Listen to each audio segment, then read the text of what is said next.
waste my life. I don't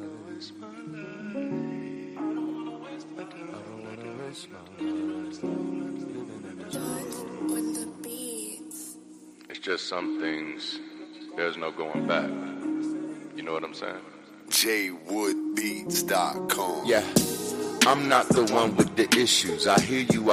Now here is your tissue. If I'm moving too fast, I might have to dismiss you. And it's really too bad, cause I really will miss you. But I'm not the one with the issues. I left him at church when I made it official. I murdered the curse with my own benediction. Left God in the dirt, call it death of the fiction. Superstition will be served in eviction. Competition will be left in the ditch.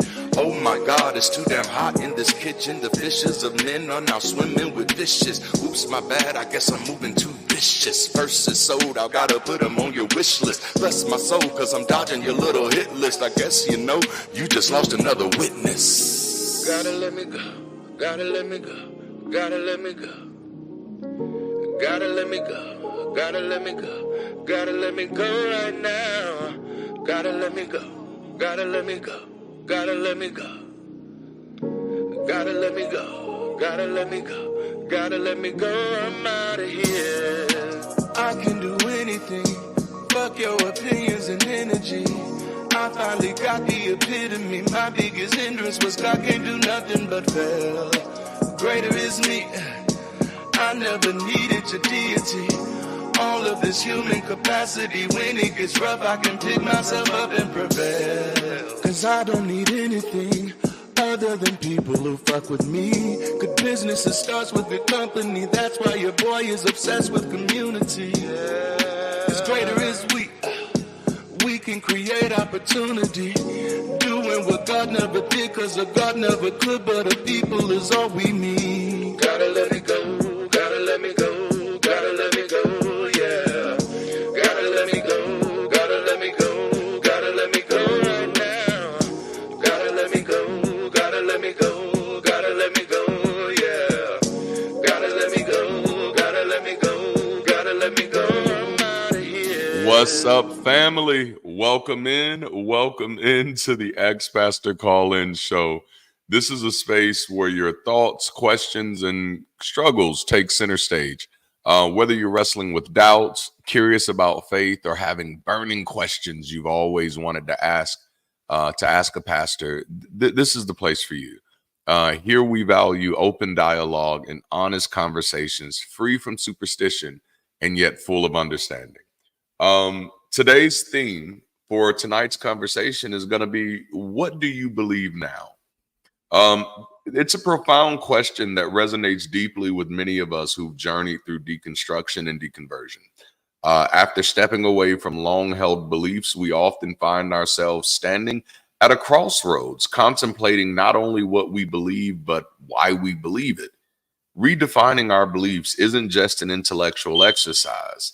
It's an intimate exploration of our values, our identities, and our place in the world. For me, the realization that I could question and reshape my beliefs was both liberating and challenging. It wasn't merely about discarding old doctrines, but about embracing the freedom to explore new ideas that genuinely resonate with who I am. This journey led me to understand that beliefs is not just about accepting handed down narratives, but about engaging authentically and intentionally with the world around us. So, what do you believe now? How have your beliefs evolved, and what experiences have guided you along this path? These are not easy questions to answer, but they're essential for anyone seeking to live authentically.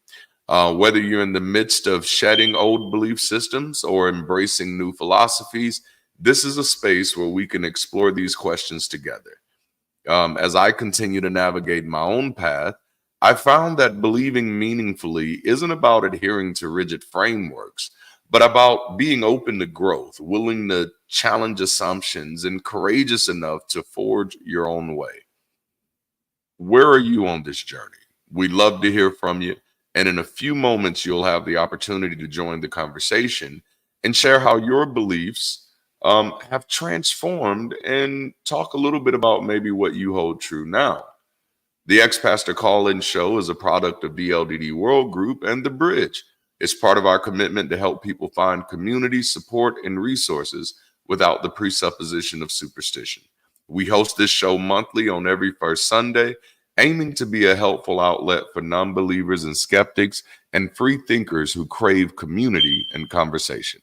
So if there's something you've always wanted to discuss with a pastor, or an ex-pastor for that matter, here's your opportunity.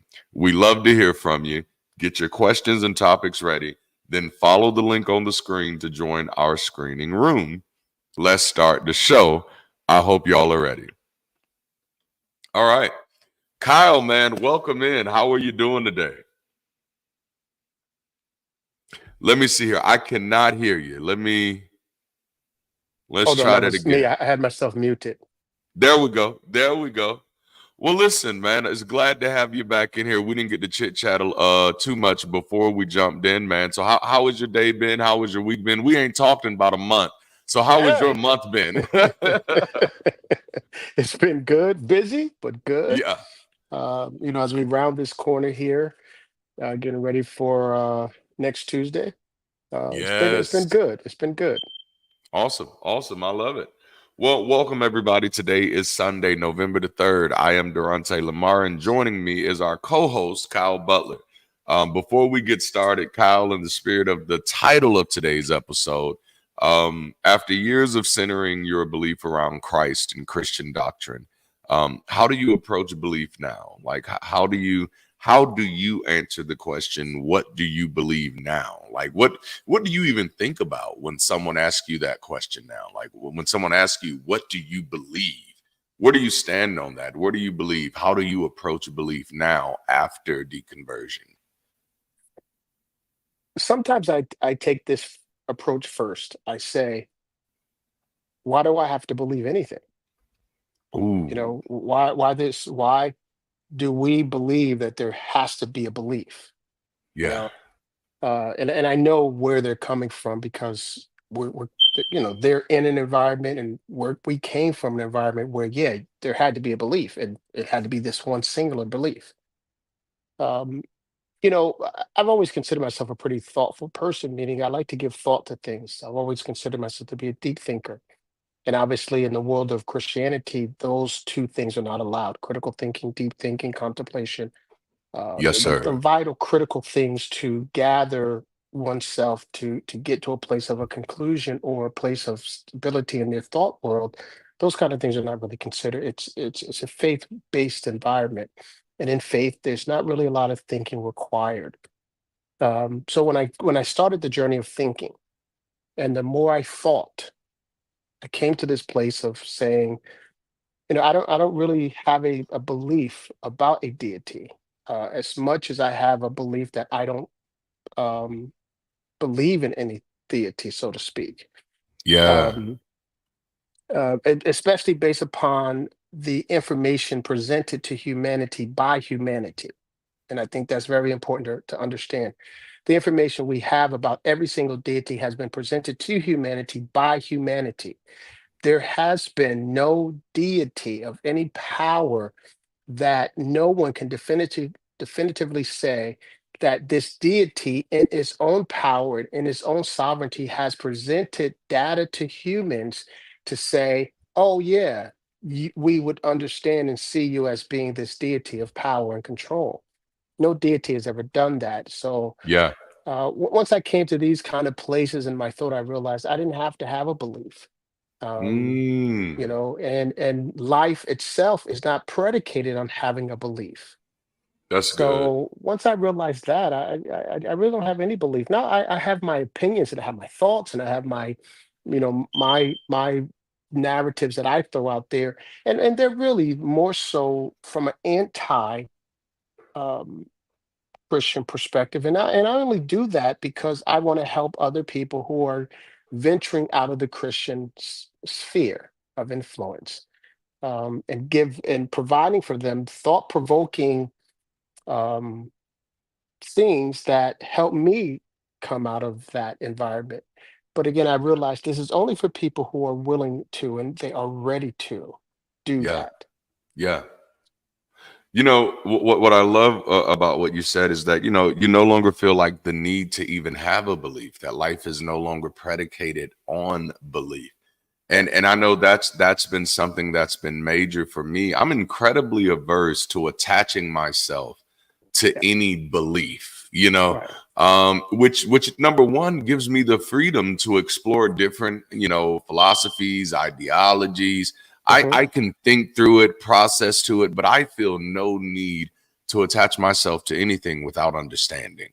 Right. Like I need to have an understanding of something. And then if I have an understanding of it, and that I think that's the tricky part, right? Once I have an understanding of it, my belief is irrelevant. Like, you know, it's just kind of like having an understanding about gravity. Whether I believe gravity is what it Right. is 100% irrelevant. Man. Okay, so let me ask you this. Well, okay, I'm gonna come back. Let me drop this real quick. Okay, among the many reasons this show is unique is that we have adopted a production strategy that allows you the option of joining us via audio only or with video. So let our screening team know your preferences and they will help you get set up. And we will be dropping the screening studio link throughout the night. So be looking for it. It's in the chat. Scroll up if you need to, or rewind. All right. So when you deconverted, all right, so you deconverted, was it an immediate thing for you where, okay, there's like, nope, no more beliefs at all? Or did that take a while? Did you journey a little bit into some other things? Did you experience, you know, the world of woo as it may? Like, how did this journey look for you? How did you get from having this belief that is centered on Jesus to this idea that like, nope, I don't need my life to be predicated on belief anymore? Like, what did that journey look like for you? Yeah, it wasn't an overnight thing. Okay. And Okay. I didn't even start this with the plan to get here. Wow. I just started it with a plan to get to a more peaceful Christianity. one one that I wasn't working my ass off and getting no results. Yeah. That was the goal initially. Like, wait a minute, what am I doing wrong here? That I've been in Christianity all my life and I have not received any results. You know, there's no blessing that I can point to and say, oh wow, God has really blessed me. Now I know there's you know the rhetorical things people say, oh God has blessed me, oh I'm so blessed, and that's just really nothing when you really investigate it. You know, I was looking for something real. Like, okay, I remember leaving church so many times, and the chatter would be, "Oh, God really moved. Oh, we had a time. Oh, this, oh, that," and I would have a sincere question: Where? And when did this happen? I was there. I didn't see anything, you know? Yeah. Like where was this move? Where was all this power? I mean, I saw people running around the building. I saw people shouting. I saw the normal stuff, but I didn't see anything that would make me think like, whoa, God was here, you know, kind of thing. So it was, you know, it was those kind of things like, hey, you know what? The chatter is no longer enough for me. I need more than the chatter. So I didn't even intend, that wasn't my initial intent to get to this point, just was to find something tangible and sustainable in Christianity. And as I began to uncover my thought world in this regard, I realized that there was really nothing there to find. And then that's what kind of led me further and further down the trail of, well, if this is not it, then what is it? Now, I didn't start looking at other religions. I didn't go to Islam or Taoism or, you know, Hinduism or anything like that. The more I started walking away and developing my own thought, those that energy, so to speak, was really now focusing back on myself. Yeah. Yeah. And I started realizing how much I had deprived myself of my own self belief, self confidence, self worth, self appreciation. And when I started understanding the value and the need for me to do that for me, I came to the place very quickly. I don't want any goddamn modality at all. Come on, sir. You know, Man. I don't want meditation. Yep. I don't want anything. I don't want no Wow. modality that I've got to learn and link to and believe in and try to get it to work for me. I'm gonna put all this shit on me. And that's Yeah. where I landed. Oh, I love that. I love that. Okay, so we got a super chat that came through this early in the game, so I'm gonna read this, but I am coming right back to that. And that is, as an apostate, I struggle with believers offering evidence. Put it back up for me, thank you. Offering evidence to debunk science, like science used to say XYZ, but now it doesn't. So I can't believe this. How do you deal with this? And this is from Muttley Van Eric, and that is 10. It's not dollars. I don't even know how to say it. So Muttley, you're gonna have to educate me here. Is that 10 pounds? Is that how that works? But educate me here. I'm looking forward to it. All right, Kyle, we're gonna circle back to that conversation that we've just had. But have you had this experience where people have said, well, how do you trust science? And science has changed its mind. And science used to say this, but now science says this, and yet you trust this. Like, how do you deal with that? Well, to me, that makes science more trustable. Yes. Right? Because it's willing to admit, okay, listen, the data we were working with before is not either strong enough, valid enough, or we found better data. Come on now. We're going to rock with this. Yes. Christianity doesn't do that. It's still telling people, if you lay hands on the sick, they shall recover. That was me telling people that too. So I would trust something that is willing to admit and open to change. That's it. You know, and I said this about Christianity as I was leaving it. I said, you know, if Christianity really is about helping people, then why won't it sit down, take a look at its beliefs and admit they're not helping people, these beliefs, and then come up with beliefs that really do. If you're really concerned about the people and helping people, why won't you do this? So I trust things that change more than, so that whole thing with changing doesn't make me say, oh no, you were so wrong. No, because everything around us is adaptable, changeable. You know, I mean, we don't live in a system of weather where every day is the same. Yes. So, and that's just everyday basics. We don't wake up at the same time every day. We don't get out of the bed the same way every day. We don't take that first piss the same way every morning. Come on, there's sir. nothing about anything we do that's always the same. Everything is always changing. So if we're stuck into and I'm gonna say this real fast. No, you're good. I was talking to a friend of mine that said, you know, I never thought you would get to this place where you at least wouldn't believe in Jesus. and I had said that. I admit I had said that because I didn't think I'd get there either. But let's think about what we have, right? We have this model of Jesus, this 2,000-year-old model. It's not relatable. I was at the store the other day, I saw a picture on Time magazine and a picture of what, they thought Jesus looked like in the robe and the, whatever the clothing they had. It's an unrelatable picture. We don't relate to that. I can't relate to stories 4,000 years old. Yes, I can't sir. relate to stories 2,000 years old. They're not relatable. Yeah. Everything around us has changed so drastically since those stories. Come on, man. We should be asking, why hasn't that changed? Yeah. And shouldn't we think that's subject because it hasn't changed? That's right. That's right. I think that's a beautiful thing. That's a beautiful point to call out, because I think what most people overlook is that unlike religious creeds, unlike religious doctrines, science makes no claim of perfection. It makes no claim to understand anything that it does not understand. It leaves room for error. It leaves room for improvement. It opens the door for other people to challenge it and to investigate it, because the goal of science isn't to be right, it's to get it right. And so if I am wrong, but somebody else was able to critically engage what I got wrong to get us closer to right, then science stands up and applauds. But in religion, if somebody investigates what I said and found out that I was wrong, then that person is being disrespectful. That person is touching the man of God. That person is being disloyal. And that is just like, oh my goodness. So it's to me, when people say that, like, well, how can you trust science and science has changed? It's like what you said. That's the reason why we trust it. Right. It doesn't pretend to have it right when it's not. I know that was frustrating for me growing up in the faith. Is watching people pretend that shit was happening that was not happening, you know. And it's just like, and then if you were to even say, but grandma, he ain't always on time, you get slapped in the mouth, you know what I'm saying?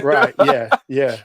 You know, what would aviation look like today had we not been open to change in the field of aviation? Would we still be trying to fly around in the first Wright airplane of the Wright brothers? Come on. You know, we welcome and embrace, and we use the changing ideologies of science all the time. So, you know, to say that we shouldn't trust it because it changes, but yet we use the benefits of this changed science, it's kind of hypocritical. It's well, and it's a modality. I'm gonna use your word here. It's a modality that we don't apply to anything else. Yeah. Imagine saying, like, I'm not gonna trust my children if they change. Right. Like, what the heck? You know what I'm saying? Like, no, like everything changes. That's like a state of nature at this moment. Nothing really stays the same except for the things that are devoid of the most basic elements of life. Like, you know, like if you're living, you're changing. That's almost the nature of life. And man, like, that's the beauty. Science is living, religion is dead. Exactly. And that's exactly. And I'll borrow a phrase from Jesus. Why are you looking for the living among the dead? That's right. Oh my goodness. All right, let me see here. So we have our first caller of the night. They're getting ready. They're not in the studio yet, but they're in the screening room. So I'll use this time just to make a few announcements as they're getting ready. As a friendly reminder, this show streams live every first Sunday of each month. For those interested in building community beyond superstition, you can join us every Sunday, point blank, period, at noon for this channel on Sunday sessions. And if you want your comments read aloud during tonight's show, you can do what Muttley did and send a super chat, and we'll read as many of them bad boys as we can. And of course, we do want to send a big thank you out to our teams who makes this show possible. I do also want to call out, make sure after the show, for those of you who don't want to do a super chat tonight, if you leave a comment under the video, guess what we're going to do during downtime in this shows? We're going to go back over those previous comments and we're going to read some on the next live show. So make sure you leave your information there.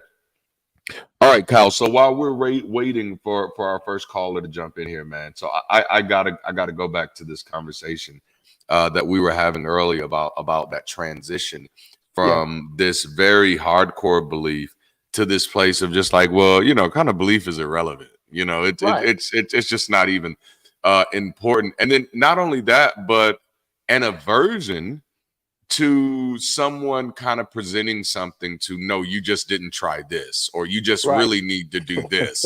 You know, and I think what people underestimate about us in particular as ex-pastors is that we've tried it all. Like, I don't think they don't understand how hard we've tried. When you've tried as hard as we can, yes, while it is not an overnight switch that you cut off, when we do finally make that move away from that, nothing else is very tempting. Like, I had people come at me with NOI, Hebrew Israelites, all type of Middle Eastern type of religions. Nah, bro, this is just a true faith right here. Or this is true spirituality. And I'm like, hey, man, I get you, and I'm glad that works for you. But I am so uninterested right now because for the most part, a major part of my deconversion, and I've made this clear, was I don't want to pretend to help. I want to actually help. And so I don't actually want to lean into anything else that's not a real solution, not a measurable solution, man. Exactly. It has to be measurable. It has to be. Yes. We've been there, right? We've been in the church Hmm. service and someone jumps up and says, God did this and God did that, you know. Man. And I've always been an observer, right? Yeah. So I listen and I retain information that I hear. So we can have a conversation. Or I can just hear you say something, and I can hear you say something 6 months from now, and I can retain what you said to some extent to the point to when I hear you say something different, I'll go, "What?" Like, for Yeah. example, if you wrote a post and said, "Oh man, God is the greatest thing since sliced bread. Jesus never let me down. It's absolutely fantastic." I'd read it and scroll past it, and then in 6 months, you're like, calling all prayer warriors. I'm under attack. I need God. I need you to pray because God, Yes. the enemy's attacking. I'm gonna remember that post 6 months ago where you said God is the greatest thing happening. He never lets you down because and I'm gonna be like, well, what you need prayer for now? Because you just said Right. 6 months ago, So that's the this chaotic state of Christianity that Christians don't recognize that you're in it. Yeah. You'll jump up this week because you feel good and talk about how great God is, and you'll get up next week and talk about how you're going through so much stuff because you want to talk about that. So which one is it? Yeah. Kind of a thing. And that's the fluctuation you'll see up and down, back and forth, where we both came to the conclusion, like, there's nothing repeatable here.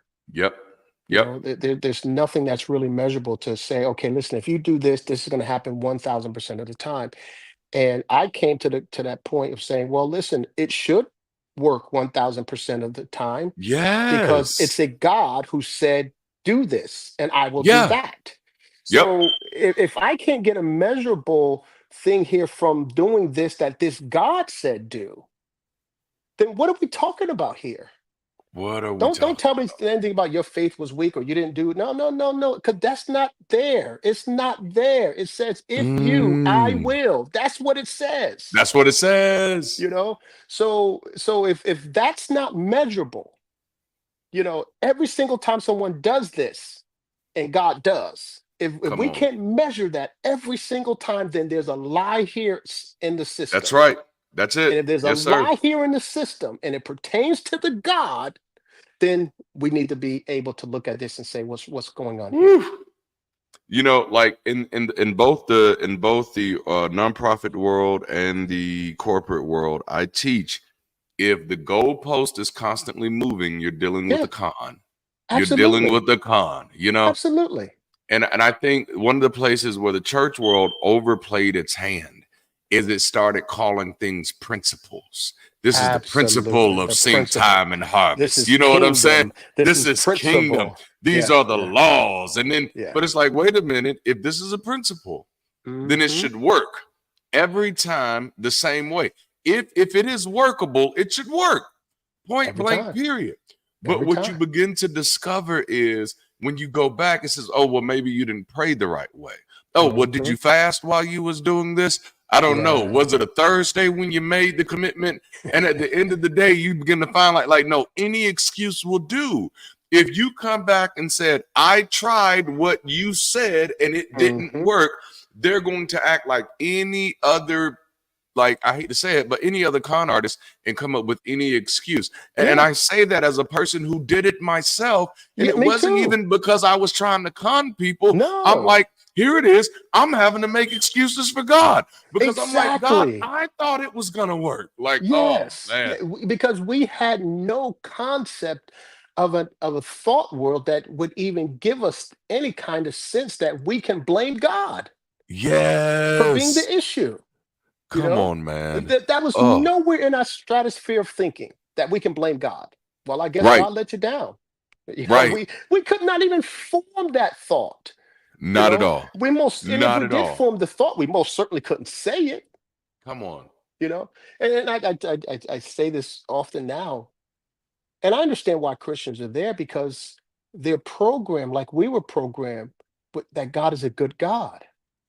Yeah. So you go to church and you hear Yeah. God is a good God, God is a good God, God is a good God. You sing songs, you lift your hand during the worship and you're emotional and go, oh God, you're so good, oh God, you're so great, oh God, oh God, oh God. And there's all of this talk about this God being so great, and that's fine. but okay, well, if God is so great, then let me ask you a few questions. And if you Yeah. take them down this pathway to give them a glimpse of, well, is this really great? What about this? Is this great? And they've Mm, never considered these things before because all they have considered is the programming they've heard that God is a great God and God is so good. yeah. And I think that is a huge part of the problem, obviously, because it keeps people in that state of thinking. And that's where the danger is. That is absolutely where the danger is. Oh my goodness. Well, you know what? I think this brings us to a great place because we actually do have our first caller in the studio Oh, now. And so I am going to bring up Bill, whose question is, let's see here. How do you see Jesus differently as an ex-pastor? All right. Now, Bill, I see that we wanted your audio only. Are you okay? Because I see we got you on video. All right, and let me unmute you. It looks like we still got you muted. Let's see here. Well, I can't unmute you. Bill, let's see. What do we need to do to get you muted? Because we can see you. We can see you. You're looking glorious. We just can't hear you yet. No, let me see here. What can we do to help Bill to get himself unmuted? I got it. There it Thank is. you. Sorry. hey. Just had to Bill is find the from button. California. All right, Bill, tell us a little bit more about your question in your own words, man. Tell us what you're looking for. I'm just wondering because, for so many people, Jesus is really important. I'm an atheist. I don't believe Jesus is real. I don't believe he's a historical figure. But I understand, people that is what they see and they believe. But what changed when you become an ex-pastor? Do you still think Jesus is a good person? Is he real or not? Not Durante. Ooh. All right. Durante All right. doesn't think Okay. Jesus is a good person. Right. Not at all. Not in the least bit. Okay. I've seen right, the videos. Kyle, I'm gonna let you take this one first because I have a lot to say on this subject. Okay, so hey, Bill, good to see you, my friend. I'll be real You too, short. man. I don't believe. Well, let me say it this way. I like to say it this way. It's inconsequential to me whether or not Jesus was a real person or not. It has no Mhm. consequences, no bearing on me. It's meaningless to me, whether he was or not. If he was, then he's not my savior. He's not my Lord. I don't need to follow him. I don't need to do anything he says. He's his own individual. I'm my own individual. If he didn't exist, then okay, still I'm in the same position. So, um, of course, I didn't get here overnight. I didn't see myself as ever letting go the Jesus thing. I didn't think I would have a need to. But when I looked at my journey in Christianity and I look at the tremendous dependency I had placed on Jesus at the expense of taking it away from myself. And when I realized that there are billions of people who live this life, who never pick up a Bible, who never try to figure out who Jesus is, and these people live good, happy, successful, meaningful, loving lives as they will. And I realized that Jesus wasn't a factor for living. And once I came to that conclusion, then Jesus became a non-factor for me. Ooh, okay, okay. All right, all right. Bill, do you have any thoughts on that before I rattle off? Yeah, well, I'm wondering then. So Jesus isn't a factor in your life, but you probably still deal with people who are very tied into Jesus. And Yes. I mean, how do you do that kindly? I mean, Yeah. people, if you just come right out and say, doesn't matter, sometimes they're insulted. Right. Yeah. And Yeah. we don't really want to be I don't want to Exactly. be insulting anyway, but so what do you do? How do you ease in slowly? I wrote something today on that same topic there, Bill, as a matter of fact, saying, listen, I know that Jesus is important to a lot of people. And Oh for yes. everyone who Jesus is important to, then, if you find comfort in his story and you feel you need to follow his teachings and things like that, that's fine. I'm just no longer there. I find great comfort in myself and trusting myself and depending upon myself and following myself. So in other words, do what you think you need to do for you. People find strength in the Jesus story and the Jesus message. Some people honestly feel like this Jesus story helps them love others better. I Yeah. don't want to take that away from people. If it helps you become a better person in your eyes, then by all means keep it. But just don't tell me I have to. Just like I'm not going to tell you that you don't have to. I'm just telling Right. my story. Yeah, I that love sounds that. fair. That's I fair, love it. right? I love it. All right, I'm gonna give my little 2 cents now, and mine is very much in line with Kyle. You will find that there's very few things that we are misaligned on. For me, Jesus was only good in the context of a God that I was afraid to question. And so, as long as I was afraid to question the goodness of God, then Jesus was just good by default. But a part of my deconversion, I had been deconstructing for literally the whole 2 decades I was a part of the faith. But a part of my deconversion was realizing that no, not only was this God, it wasn't just, and that's the thing for me, it wasn't just that this God was not real. It was the idea of that if this God was real, this God is an absolute threat to humanity and to humans' ability to treat each other humanely. And so then once that kind of facade left for me, it became very easy for me to be honest about how I always felt about Jesus. Now, as a former pastor, I've always had problems with Jesus. Number one, as a black pastor, I have a problem with the fact that it was him who said turn the other cheek. This has always been problematic for me. But it wasn't just problematic that he said it, it was problematic that Jesus says if someone strikes you on the face, you should turn the other cheek and give them the other face to strike. But yet he walks into a building where people are just changing money, which is just doing currency exchanges. And he decides to create a whip and beat the hell out of everybody. So that just makes him a little hypocritical there. But then also there were other things that I struggled with this character. Like, for example, when the woman who was not a Jewish woman comes to him and lets him know that my daughter is sick, possibly unto death. And he tells her, I don't take what belongs to the children and give it to the dogs. This is what Jesus says. And I used to struggle with this because I could never imagine what life would be like if I was a pastor. And I ever said that. But then there was another brother who had came to Jesus and said, hey, what can I do here? No, Jesus told the disciples, he who forsakes his family, his wife, his children, and his lands will reap 30, 60, and 100-fold from me in this lifetime. Number one, that's ridiculous. He literally commanded his people. He said, if you don't hate your family because of me, then you don't love me. Like, these are the type of commandments he taught. Jesus watched a woman give her last 2 mites to a church and approved of it. If we watched a preacher do that today, we know the type of slime that he is. If we watched a preacher watch a woman give her last to a church that has no need of it, we know what type of cockroach that was. So, yes, I see Jesus much differently as an ex-pastor. Now, I now have the benefit of hearing the B clause of that question. So how do I softly have that conversations with others? The biggest thing is I encourage them not to have that conversation with me. If you want to talk about Jesus and you want him to come off like the good guy, please have that conversation with somebody else. But that's not just me being like anti-religious. I'm the same way with other things. I think Clark Kent is the bad guy in Smallville. I don't care what nobody say, but that's just the way that I approach it. What are your thoughts on that, Bill? I know I've made it a little comedic at the end. Yeah, well, when we get into Superman, sure, but no, I think you've got some seriously good points, and it does bother me. You see these mega churches and things that are just reeking in money, and they want you to give your last dollar to them.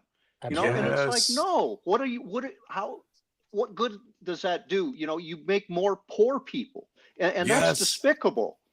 But I want to go into more about, how do you see, because you're saying, Jesus is a threat to humanity. Are you saying like the belief in Jesus, just the fact that everybody's thinking he's good, and it's like, let's pull back the curtain and see the reality of this?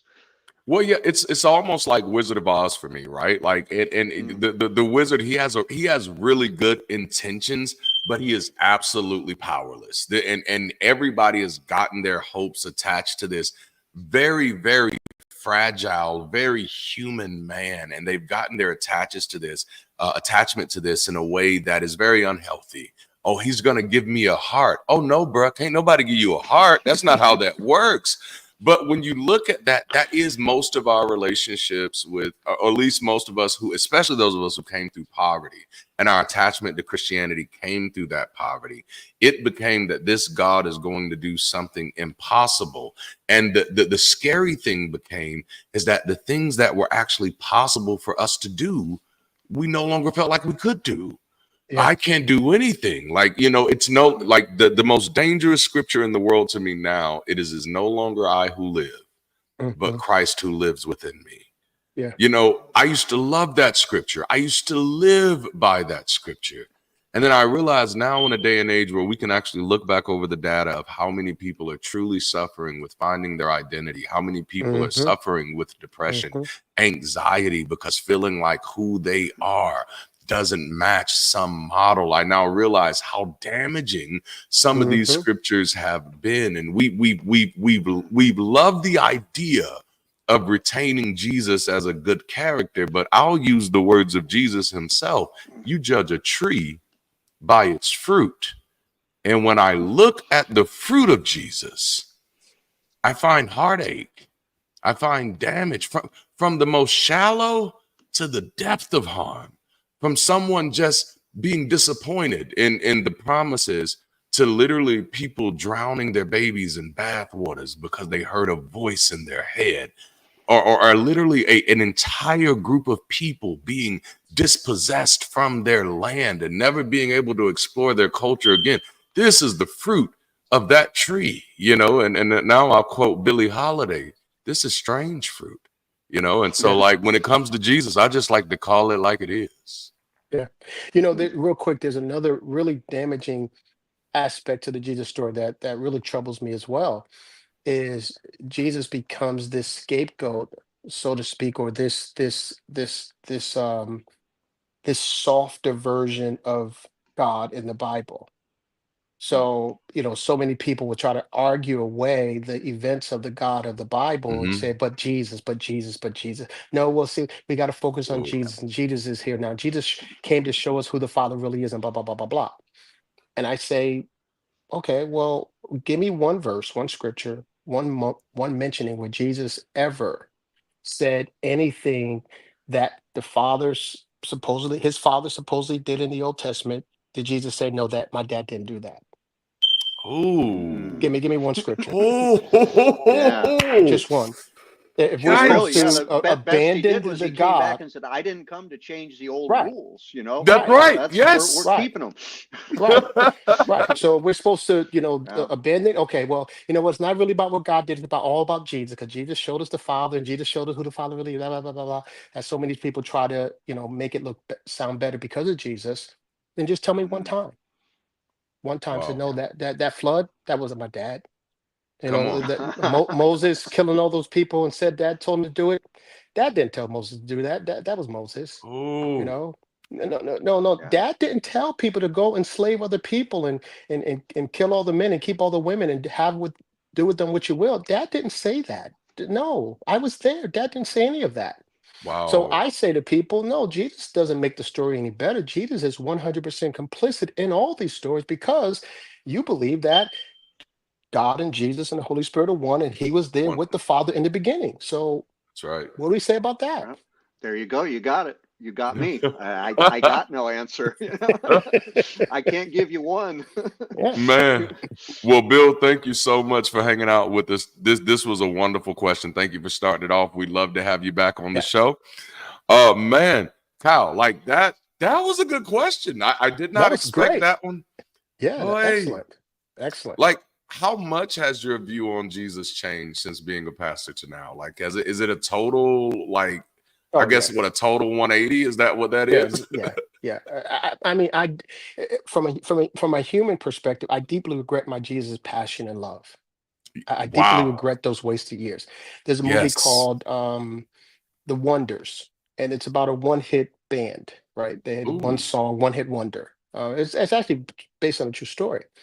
And Liv Taylor, Steve Taylor's daughter, she's in the movie. It's a Tom Hanks production, Oh. and and so there's this one scene where Liv Taylor's character is dating the lead singer of the group. And when he gets a little famous, a little notoriety, he starts acting funny. And they're in this traveling caravan with a bunch of other groups at that time under that record label. Long story short, when she realizes you're not the same guy, she says this: "Shame on me for kissing you with my eyes closed." Ooh. Yes. You know, and I can't lose that line, because that's how I feel so often. Shame on me Yep. for ever devoting so much energy, passion, love, and time to the Jesus narrative. Yep. Because every ounce of that I did that for him, I took away from me. Man. Man.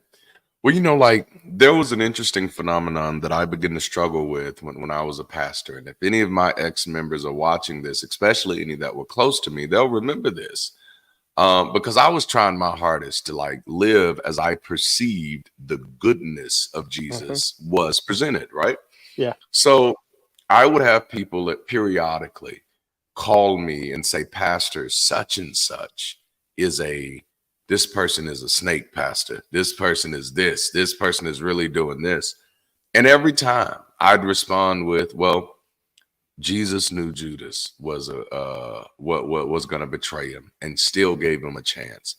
And what absolutely blew my mind about this, Kyle, is that there was not one person I said this to that was good enough for. Mhm. Like not, and mind you, none of the people who were bringing this to me were non-believers. Mhm. These were all believers who was bringing these complaints about other people. Pastor, you should be on the watch out for such and such and such and such.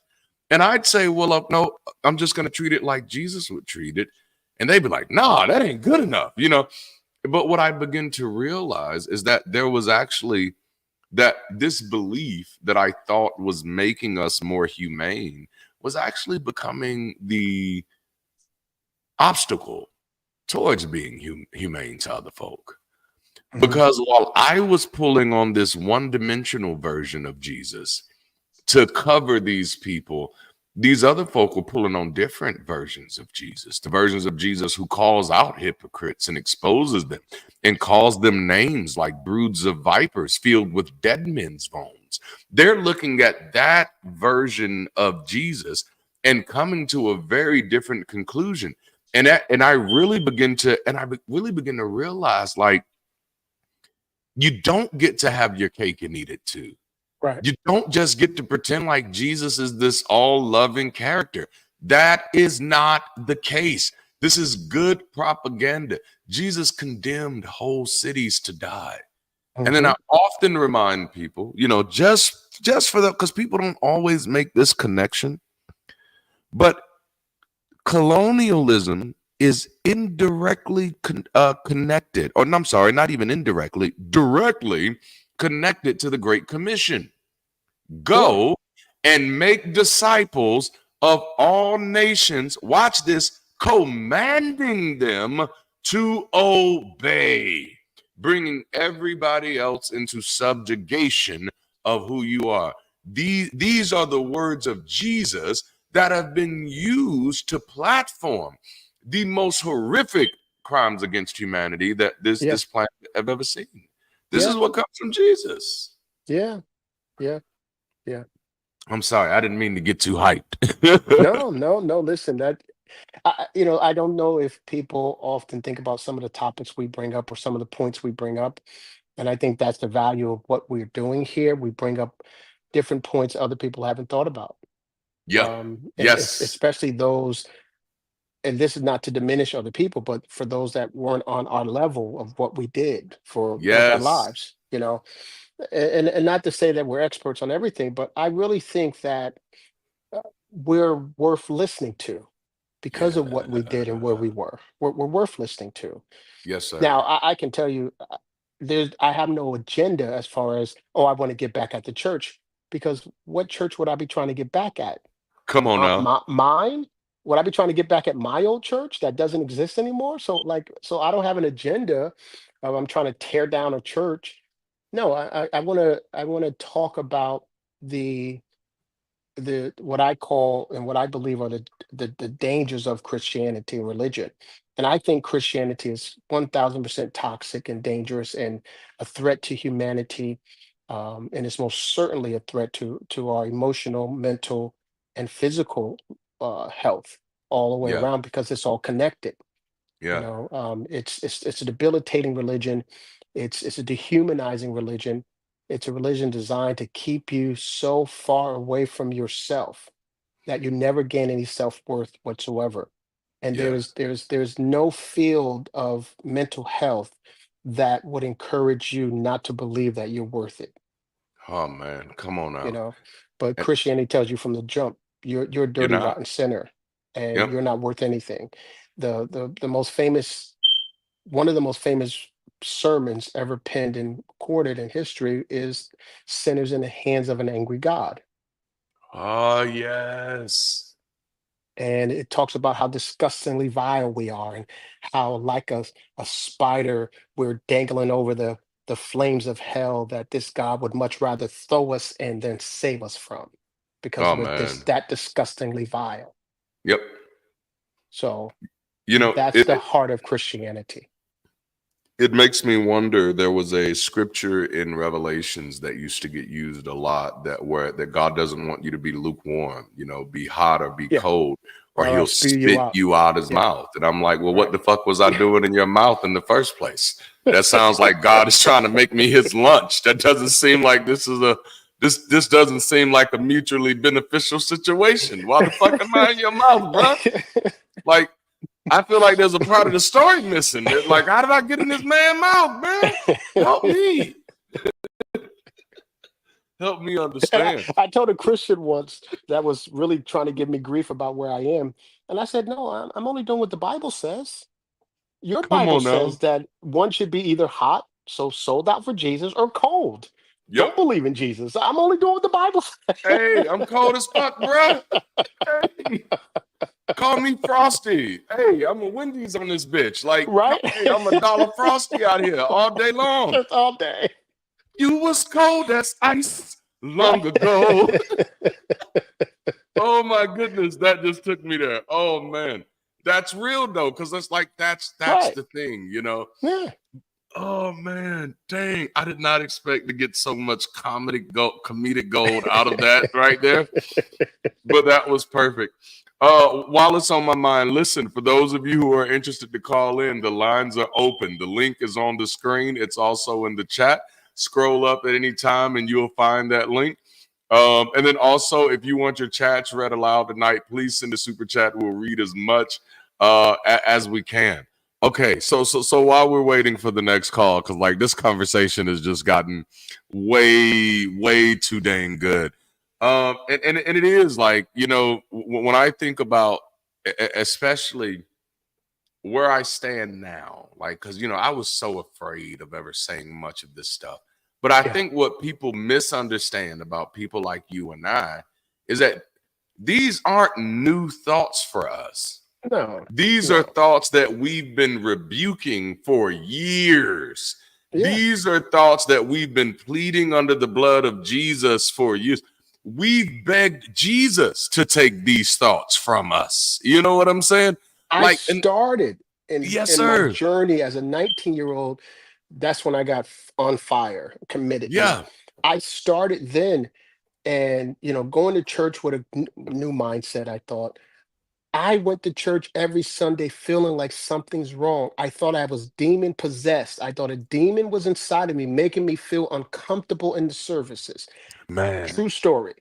I was Man. so afraid, and I used to get to the point that I thought one day the pastor would call me out, say, "Brother Carl, that devil dealing with you. Come on up here. We're gonna get that devil out of you." I was so terrified Oh, that that was gonna happen, because I would be sitting in church and I'd feel like something's not right. Like, why Yeah. do I feel so adverse? Why do I feel like I can't connect to this? What's wrong? And the only thing I can think of is the devil had attacked me and try because it was the devil trying to keep me away from all this stuff. But it was me. It was me. Wow. It was Kyle. Like Kyle, don't do it. Stop. Don't get in it. Oh man. Well, kind of speaking of that, like I remember because I tell people like I got saved in a little holiness church, and like, Mhm. and when I say holiness, is one of those smaller denominations, Church of Our Lord Jesus Christ, Cool JC. Yeah, They had the yeah, Armor yeah, Bearers People Union and stuff like yeah, that. yeah, yeah, yeah, But I yeah. got saved in one of those churches where all the youth services, the youth caught the Holy Ghost. Yeah, And yeah, I yeah. used to beg God when I was like young, like I want to catch the Holy Ghost, because it just seemed like, according to them, God would come over them and make them just start Mhm. doing whatever all over the place. And I didn't have that experience. And I was like, Yeah. what's going on? And then I remember after one of those services, we was on the church van on the way back. And two of the people that had caught the Holy Ghost in service, one of them was giving head and the other one was getting head. And so I was like, okay, so God is obviously not picky about he who doing this Holy Ghost thing too. And then I noticed that they would still catch the Holy Ghost. So after a while, puzzle pieces started coming together. And I say that's the long way around, but I say that's what people underestimate from the ex-pastor perspective, is Right. we've watched this shit for years while Yeah. not saying a word, out of loyalty, out of faithfulness. That's, bruh. There are things we've seen that we knew just wasn't Yeah. right. Like we knew, Yeah. like, okay, that doesn't work. There are things where Mhm. we've known someone 100% believed and did everything they were that we thought they were supposed to do, and shit didn't work, and we were left with questions that we couldn't answer. But out of our faithfulness, we had to keep on persisting as if things were indeed happening the way that they were supposed to happen. And so then once you're finally willing to let go, like for us, it's going back over all the years. That's why we have so much to talk about. This is why I love your TikTok stuff, man, because I'm like, yes, only an ex-pastor can talk about this shit, because this is how long you've been sitting on this. This is stuff you Right. wanted to say 10, 15 years ago, and you Right. just now get the freedom to be able to reconcile it and talk about it. Right. Exactly. Exactly. Oh, Exactly. man. Oh, this is good stuff. This is good stuff. Okay. Hey, So I Devontae, real got, quick. Let me ask you real quick. yes. Did you ever preach, let's say, about a principle that you weren't experiencing, you hadn't seen it work for you yet, but you preached it because you believed that it was a godly principle? Mm. And while preaching it, did you ever feel uncomfortable Oh, because man. it hadn't happened for you yet, but yet you were still preaching it? Oh, bruh. Okay, so several. Number one, tithing, point blank, period. Teaching tithing, so much so Yeah. that if any of my ex-members will ever jump in these chats, they will tell you I avoided preaching tithing like the plague, because it Mhm. was so uncomfortable for me, Yeah. because Yeah. I'm like, I know I'm a tither, and Mhm. this shit isn't working.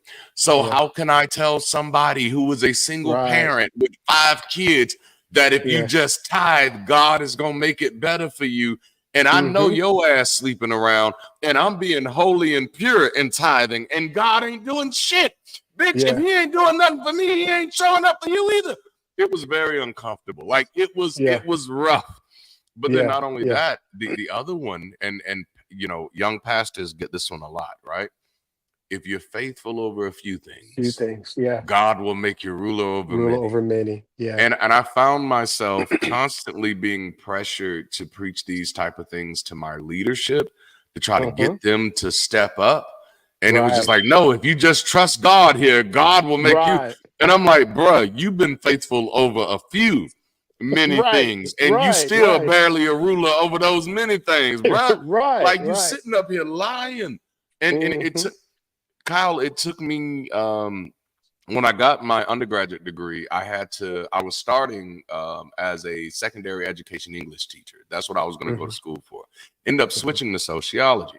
But a part of that program, I had to attend a drama class. I had to do drama 101 and drama 102. And in that class, Dr. Bill Lipscomb, which I talk about this in my newest book, Black Non-Believer Next Door, shameless plug, but he introduced me to the concept of suspension of disbelief. And that wrecked my entire theology. The suspension of disbelief is what we do when we go to a movie or we read a book and we know that what we're reading or watching is bullshit, but we will allow ourselves to entertain it to enjoy the story.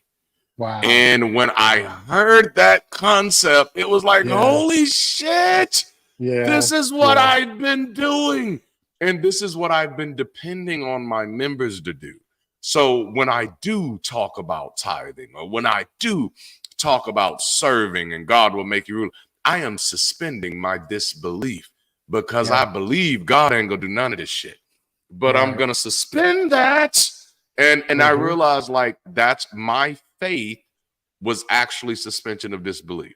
That's what it was. I remember around 2010, 11, 12, I was really big on the grace message, really big on seed time and harvest as far as teaching the principle, because I believed that it would help God's people get better.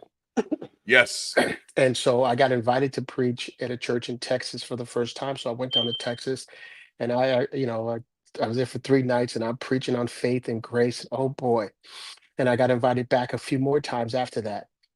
Well, the pastor would take a yearly voyage to New York, where his wife is from.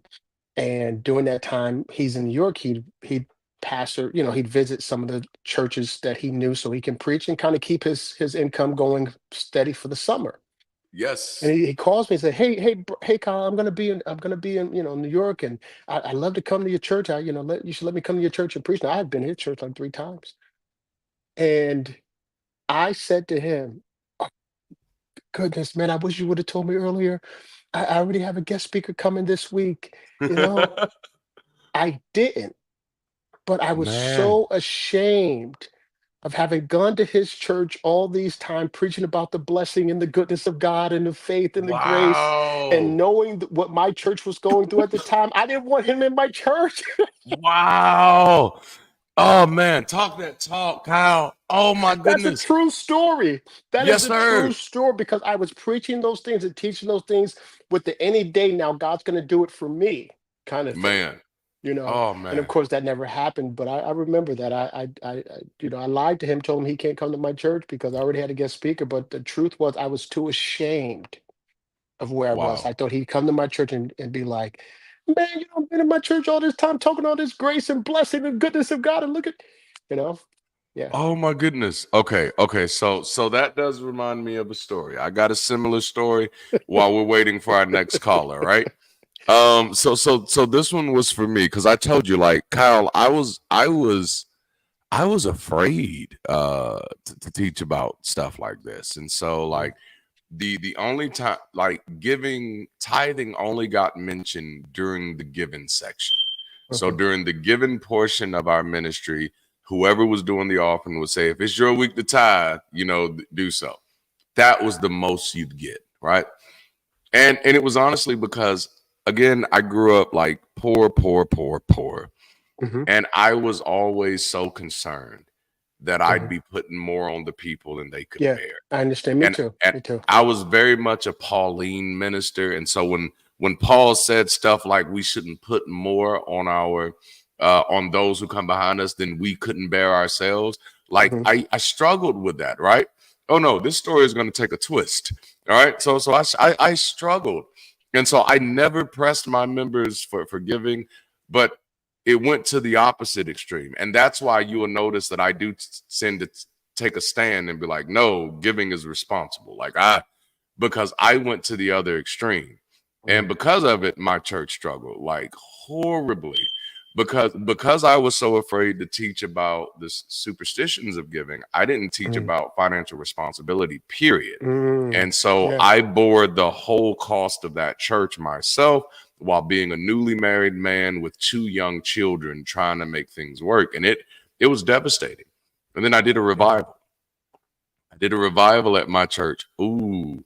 Okay, I am coming back to this for sure. Please bring this back to me in a few. So I did a revival at my church, and I had some guest speakers come. And one of those speakers, I'm not going to say his name, but he came. And that night, like, and I'm just going to be honest, the preaching was horrible. Like, it was just yelling and looking up into the ceiling the whole time. Like, it was like some of the worst preaching I'd ever heard in my life. But at the end, he started talking about faith giving. And his members were there. And so they started giving. And they started throwing $10 on the altar and $20 on the altar and $50 on the altar. And then my members, my little po broke members who had been letting my little church struggle, they got up and gave so much fucking money that night. Like, I was heartbroken. No, and when I say so much, I mean, it was damn near over $10,000 that night. Wow. And that guest pastor, which I had already assigned, like, everybody was getting an honorarium because we weren't a big church at this time. Like, everybody was getting an honorarium of $125. He took his $125 and the entire $10,000. Like, and I was just like, huh? How does this work? Like, why did this happen? Like, oh my goodness. Like, I've never seen anything like that in my life, man. Yeah. Like, y'all don't understand the things that we like the things that we experience. Yeah. And then the emotions of having to wrestle with that. Cause like, so much of what we do, people don't get. Like, we attach our personality and our identity to this. Yeah. And so, like, I felt defeated. I felt like, this is a sign that, like, I know the feeling. I must not be good enough. You know, we had a guest minister that we had connected with for some years, and every time he was in Jersey, he'd call me and say, "Hey, Pastor, I'm in Jersey." So Tuesday night when our regular midweek service was, he'd come to our church, and on Tuesday night services, he'd raise $2,000-3,000. Man, no, my church never raised that for me. Yeah, I never got a $3,000 check from my church. No. And I was too blind and stupid to see. At the time, I was like, "Oh wow, look at what we're doing for this man of God. How his anointing is bringing this out of us." And I was proud of that. We were able to do that. This little small church was able to put that kind of money in his pocket. I was so proud that we were able to do that for him. Meanwhile, I was struggling to pay the drummer and the keyboardist, on Sunday. Yes, sir. Oh my goodness! Like, I was having to work extra jobs to make that stuff work. Yeah. But no, like, that's so real. And the thing is, like, it took me years to kind of reconcile that, and it was just like, well, Darante, you're unwilling to be a crook. This is the thing. This is and it's like it's what kind of brought us back here. It's that discomfort. It's that discomfort for us that made it hard for us to even lean hard into it. Like, even when we try to preach it, because damn it, I preached it. Yeah, we tried. I preached it, but I could never really lean into it the way that I wanted to. Like, even if I take I'd take a few weeks and try to say, okay, we're gonna sit in this teaching. We're going to sit in this teaching and we're going to talk through this thing. But I could never bring myself to believe it, nor could I ever kind of push myself to do the same things that other brother who came in my church and raked up $10,000. The way that he did it is not a way that I wouldn't even feel comfortable doing that. No. Like, I'm not the type of person. I was not the type of preacher who was going to say, somebody in here got a $500 seed. Who are you? Where are you? Right. And God said he's getting ready to bless your children right now. You got a son who's on drugs, and God is getting ready to deliver him. And if you just sow your seed tonight, I was unwilling to go there. I was the pastor who stood up in my church one day and said, God told me that someone in this church has a huge financial burden, and God's going to meet that burden today. Wow. And before that service was over, I ended up writing that check for that person. Yeah, that's who I was. That's the kind of pastor I was. Now, I didn't intend on doing that, but I felt that was going to happen. And when I'm waiting for something to happen, I thought to myself, well, you better get your checkbook. Right? because you've already said it, and I Yep. had no idea how much it was. I had just refinanced the house, so I had some money. So Wow. it was probably out of that whole thing that energy derived from, more so than it came from a God. But little did I know that that check was $4,997. Wow. I remember it to Man. this day, and I remember going home terrified that I had just wrote this check. Oh my And goodness. I had the money to cover it because, again, I had just did this refi, so I had this cash out. But I remember, like, so afraid, like, what did I do? You know, Yep. and I justified it. Well, I sowed a seed. I blessed God's people. God's going to return it to me. You know, Did it so over and over again. We yeah. we have our next caller for the night, but before we bring him on, like that triggered a memory for me. I remember we had a member who was a faithful leader at one of our church at our church, and so I wasn't mad that we did this, but the church made a commitment to pay for their last class in college, Mm, and then when it came time to be due, the church didn't have the funds, hmm so I went out and did a title pawn on my car to wow. cover the funds to pay Wow. for that. And the thing is, and every time, and I did stuff like that consistently Yeah. Yeah. because every time it went back right to what you just said, that hmm God is going to pay me back. God is going to Right. take care of this. God sees my hmm heart. He knows why I'm doing it. God ain't going to leave me out here. He ain't going to leave me hanging. Oh, bruh, he left me hanging. Like there's a whole period of history of God leaving black people hanging. All right, let's not even play that game anymore. Don't trust God with black lives. That's the lesson I've Yeah. learned. They, All they they right, don't matter to God. they don't matter. They don't God is matter more to of an God. all lives matter type of situation. Yeah. All right. So we got our next caller tonight. And tonight, oh, it is someone who has been on with us before. This is Dunn. So California is dominating tonight. And Dunn says, what do you all believe now, if anything? Now, as usual, per usual, Dunn, we're going to give you an opportunity to tell us about this question in your own words so we can make sure we can catch it in context and respond accordingly. Fire off, my brother. Yeah, I didn't even necessarily have a question. I was in the chat and I got the request to come back on. But it's so if we was gonna talk about anything, what do you believe at now, if anything, and why? Definitely be it. Because I definitely said what I said in the chat, you know what I'm saying? I think that God is an infringement on personal autonomy. Um, Mm, that it is a compulsory thing because I said in the comments, like the very second that my mama stopped like making me go, and all I had to do for that was to like get a job, out yeah. of high school and stuff like that. That shit could kind of sailed. You know what I'm saying?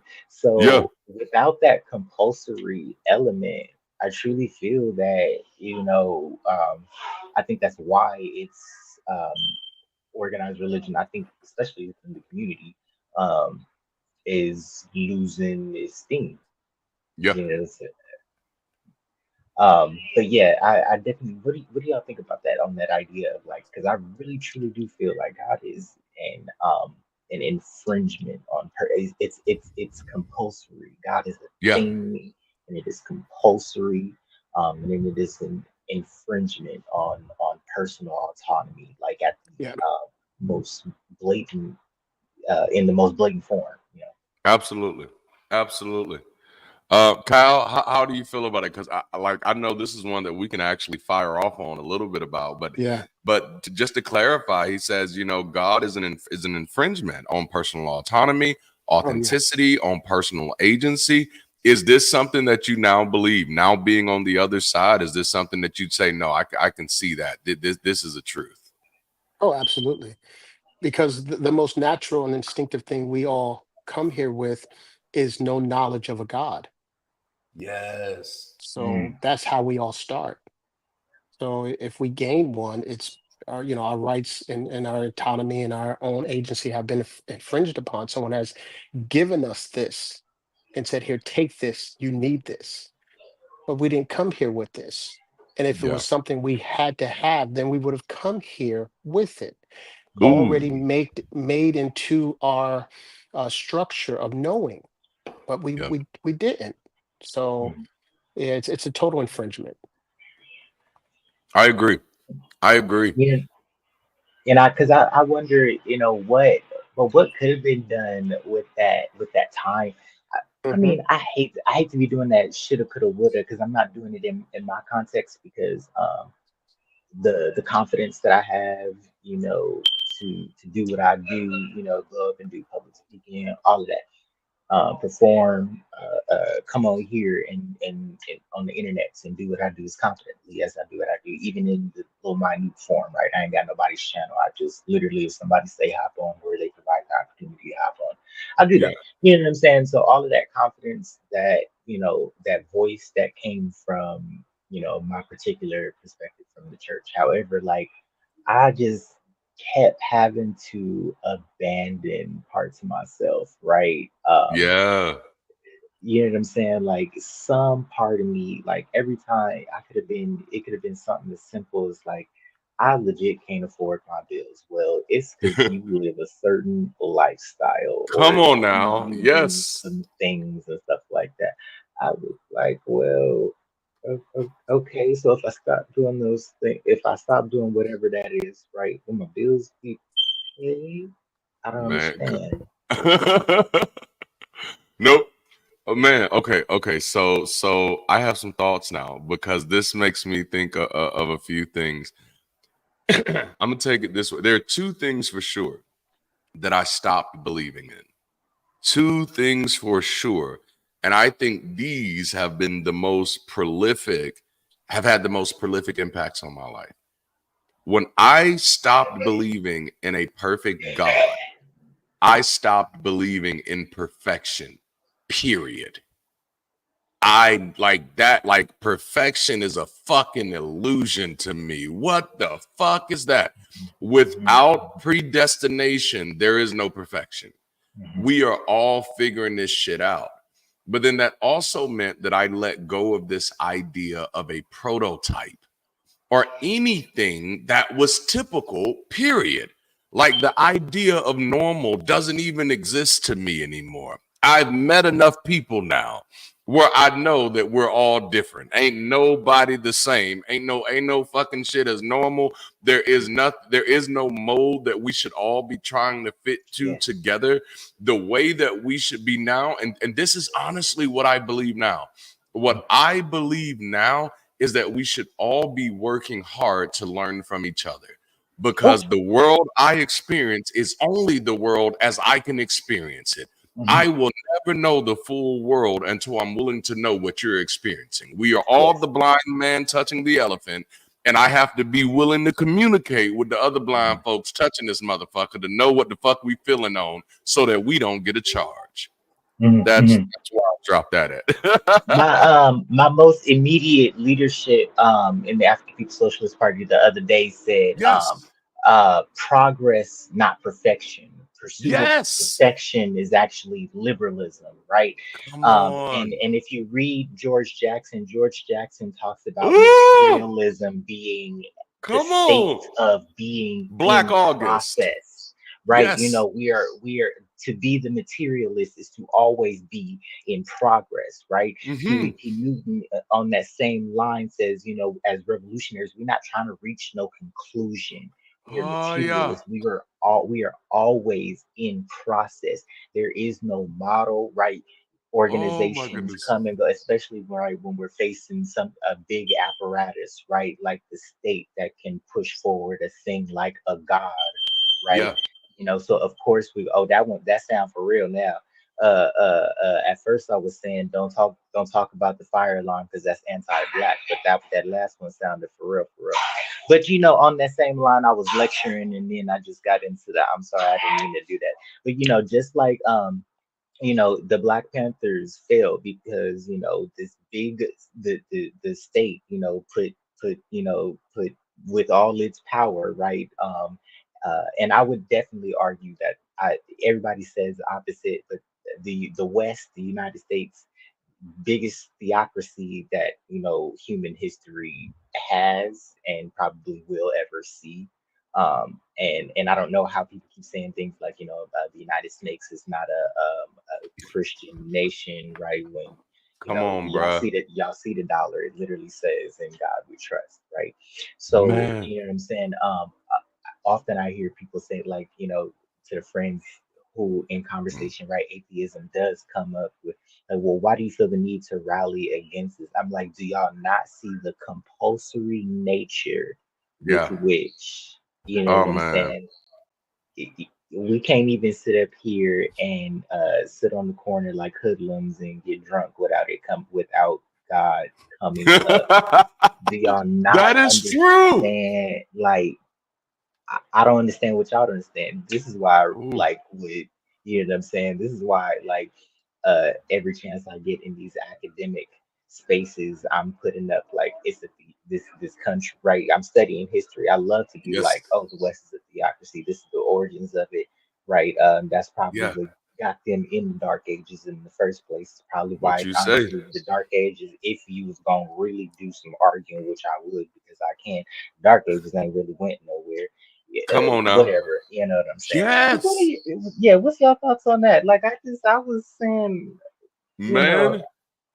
Okay, so like Dunn, I'm gonna have to bring you back like for some more stuff. We're gonna have some real conversations. I'm gonna drop you to the back for now, but I'm about to talk about you for a minute because you said some things that really resonated with me. Okay, now many of you have watched my videos, and so this should not be a secret. If some of you are watching me for the first time, this is gonna surprise the hell out of you, and I don't give a fuck. All right, grow the fuck up. I am a Pan-Africanist and I do have Black nationalist tendencies. So some of the people that he's talking about are people that I have a real affinity for. Much of the community-based structures that I have today, they come out of Huey P. Newton's work because most people remember Huey P. Newton based off of media propaganda, but this man was a sociological genius. If you ever read this brother's 10-point program, it was absolutely beautiful. And so I just had to highlight that because Don highlighted this because these are the things that are important in community. And what this is one of the reasons, and I'm gonna do my history lesson and I'm gonna move the fuck on, I promise. But I just have to hit this. This is one of the reasons certain Black movements got shunned while other Black movements got promoted. Because what you will find in common with certain Black movements, such as those as the Black Panthers, such as what took place in Jacksonville University, in Jacksonville State University, I think, in the 60s, such as what happened in Marcus Garvey in 1917. When you look at these things, you will always find the Black folk who did not have an idea of perfection, but had a commitment to progress. It's always the movements that have this pre-described idea of perfection that gets platformed. And so Dr. King had a dream that it was a picture and this picture was beautiful. So let's just go that way. But what people like Huey P. Newton were committed to was ongoing progress. And that type of stuff is a threat to conservative structures. And the other thing that he hit, and Kyle, I'm gonna shut up in a minute, I promise. The other thing that he hit was the idea of that thread of theocracy that has worked through this country for a very long time. But I go through great lengths on my channel to prove to people that if you are a good Christian, you don't believe in democracy. If you are a Bible believing Christian, democracy is a threat to you. God is not a fan of democracy, according to the Bible. God likes to throw down other idols. God likes to make other people bow down to him. In God's eye, he is the King of Kings. So I said, it's not Christian nationalism you should be afraid of. Christian imperialism is the gospel. The whole purpose of the gospel is that there be one world religion and everybody becomes into obedience into that religion. And if we don't expose that aspect of Christianity, we are setting ourselves up for failure. All right, Yeah. I've said a lot. Oh man. Yikes. There wasn't Yeah. even a setup in that one. You know, it's pretty amazing though when you think about it. This idea of this perfect Christian Hmm. society, this perfect Christian picture. Um, you know, it's so racked with flaws and contradictions, and you know, I just kind of being I'm a little overwhelmed right now by everything you both have said as I just sit here and I think, because again, I'm absorbing information. Yeah. And you know, I was recalling different movements in history, how, like you said, some have been pushed to the side and some have been platformed. And I was just kind of thinking while you both were talking, where would we as a group of people, Black Man. people would be, had we really followed the Newtons and the Bruh. Garveys and those people, you know, who you know, was championing progress, Yeah. you know. Yeah. Um, Oh man. one of the things that I think about the political world, and you know, people rage against sometimes the Democratic Party because they say there's been no progress. Well, you know, again, we're taking our ability and our confidence and we're giving it to something else to give us what we want, and we Woo. won't do that for ourselves. That's it. And so it's just wow, it's got me thinking. It's got me thinking. Oh man, I think we slipped up and got on a damn landmine, man, because that like Yeah, that's heavy, right? Like yeah. it was definitely a major part of my of my experience, and it is something that I talk about it in my new book, because I went through the Black consciousness movement, you know, Hmm. and I traversed through there, and trying to go through that as an atheist was a very interesting experience. I tell you that, Hmm. but going back through history, it definitely became clear that there was more of an atheist and humanistic element that was at work in some of our more progressive movements. And like even I reminded people recently that the Million Man March on Washington wasn't Dr. King's idea. That idea Right, didn't come from Dr. King. It came from A. right. Philip Randolph, who was an Yeah, atheist. yeah, And yeah. he had been working on that since the Hmm. 40s, you know? Hmm. Hmm. And Dr. King didn't get his message from Gandhi. He didn't Right. have that introduction. A. Philip Randolph got his message from Gandhi, Hmm. Yeah. and Dr. King got his message from A. Philip Randolph, but because A. Philip Randolph was a non-believer, Hmm. his version of history gets pushed to the back. But it's also Right. like Bayard Rustin, Hmm. who was also a non-believer, a free thinker, and was also a homosexual male, but was Hmm. one who was doing so much work on the front lines of that movement. But because he doesn't fit this picture, they pushed him to the side. You know, at Yeah. least in his. And when I say they, let me stop using they because I hate using they. We did it. We Yeah. did that shit. We Yeah. were uncomfortable with that because we don't Hmm. just do it to political figures, we do it to family members. You find out a Hmm. family member is a certain way, then all of a sudden you find different ways to just drive them out of the conversation. Hmm. And again, but that brings us back to how we as ex-pastors can be at the place where we say we don't see anything good in this religion We don't. because we have decades of watching different ways that people have used these books and these stories to dehumanize others. Whether it was something of being able to say, this person is a sinner, this person is doing this, you shouldn't be supporting this person. It seems to me that religious belief has simply become an excuse to see yourself as superior over Right. someone else. And that's just something I no longer have an attachment to. It's No, not a none of that. need for me, No, you know. not at all. Mm. Oh man. All right. So I do have some stuff here that's gonna be good, man. So I tell y'all every week that if you leave some comments, we're gonna read them. So I'm gonna drop this one. Or at least we're gonna try to read them. Y'all leave so many comments, and I'm not mad at you for doing it because it's good stuff and we love to know. But this one's come from No Choice 3132. And Kyle, they said the most insidious aspect of religion is the learned helplessness, where you are taught to wait for God to do things for you instead of being proactive. You credit your achievements. The whole thing didn't go in, so I'll read it from here. You credit your achievements to an invisible being and blame yourself for your failures. God is praised when good fortune befalls us and given a pass when bad things happen to us.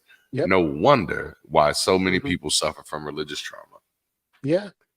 Hoy.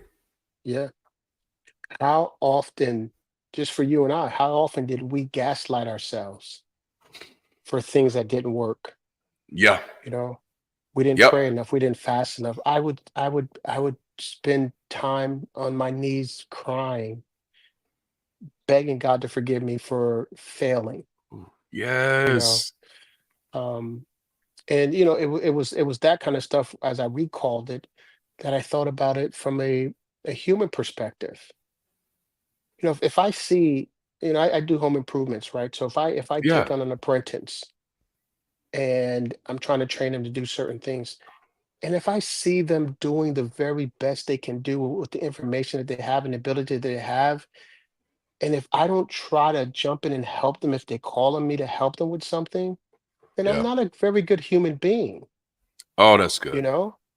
So you know, thinking about things like that, like, you know, we were doing the best we could, and you mean to tell me this God couldn't jump in and help us, even if we didn't cross all the T's and dot all the I's, dot all the Come on now. I's? You know, he couldn't jump in and say, "Well, I see your heart here, I see your effort, I see you're sincere, so I'm going to help you anyway." You know, it wouldn't do that. It couldn't do that. You know, so how is that love? How is that compassion? How is that just or righteous? How is any of that? Because I wouldn't do that in my human capacity to anyone. Maybe you don't get everything right. Maybe you don't do it exactly the way I taught you to do it or wanted you to do it, but I'm not going to leave you stranded if you call on me for help. Yes. Oh man, So that's good. we would gaslight ourselves tremendously. We were the issue. We were the problem. We were the failures. Yep. We were also the ones with no power. Yep. So, And that's the thing, right? you know? It's I can't do anything without you. I cannot make a step We got the power. without you, Lord God. If you don't lead me, if you don't make it happen, if you don't work it out, why am I trying to figure it out when you've already worked it out?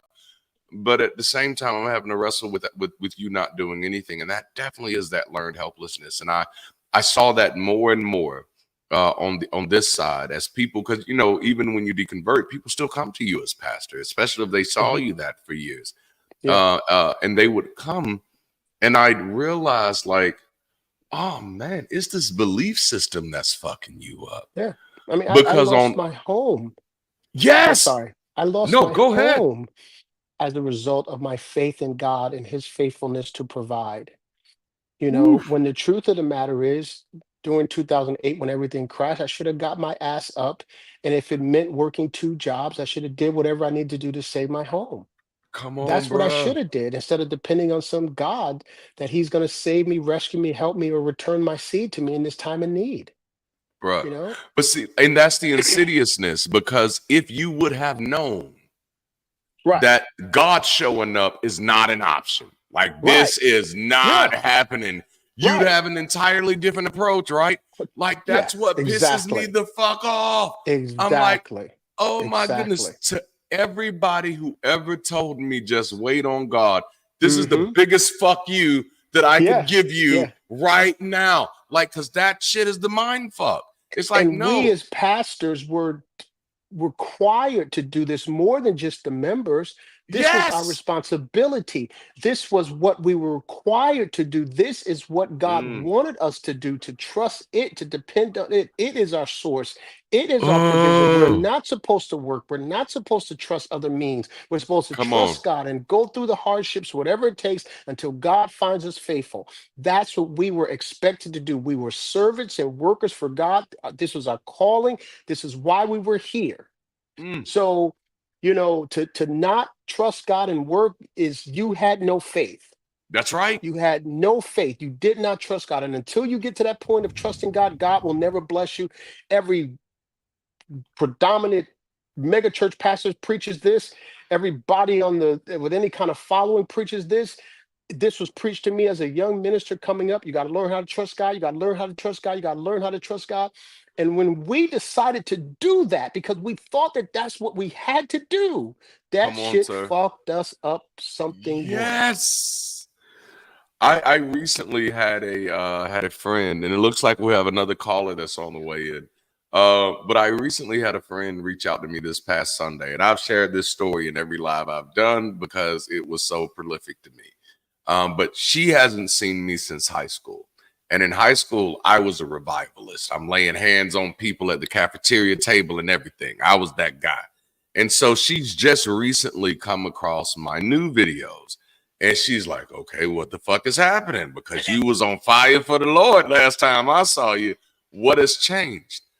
And like, so I sent her a message. And for those of you in the audience, I don't know what your diversity in movie experiences is like, but there was a movie called Euro Trip that came out like in the early 2000s. And in this movie, this character explains a scene where he's trying to sit down and watch some guy on girl porn. He's just trying to sit down and watch some good old fashioned guy on girl porn.